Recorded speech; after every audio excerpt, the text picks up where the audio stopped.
Hi friends, আবারও একটি নতুন একটা ধামাকা নিয়ে আসলাম। আরশ খানের পাজর 3। এর আগে দেখেছিলেন পাজর 2। সেই নাটকটিতে ভিউ হয়েছিল 25 মিলিয়ন। নাটকটি অতি শীঘ্রই চলে আসবে ধ্রুব ছায়া এন্টারটেনমেন্টে। নাটকটি যদি দেখতে চান, ধ্রুব ছায়া চ্যানেলটি সাবস্ক্রাইব করে রাখুন, সাথে আমার চ্যানেলটিও সাবস্ক্রাইব করে রাখুন নতুন নতুন নাটক আপডেট পেতে। নাটকটি পরিচালিত করেছেন আদিব হাসান।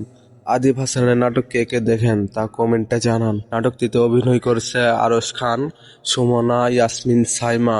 আরও অভিনয় করেছেন সৈকত সুবন, সজল শাহ আলম, সজল জ্যাক, আমির সাহেব, আরও অনেকেই অভিনয় করেছেন নাটকটিতে। আজ এই পর্যন্ত আপডেট ছিল। সুস্থ থাকবেন, ভালো থাকবেন। নতুন নতুন নাটক আপডেট পেতে দয়া করে আমার চ্যানেলটি সাবস্ক্রাইব করে দিবেন। পাশে থাকুন। ধন্যবাদ।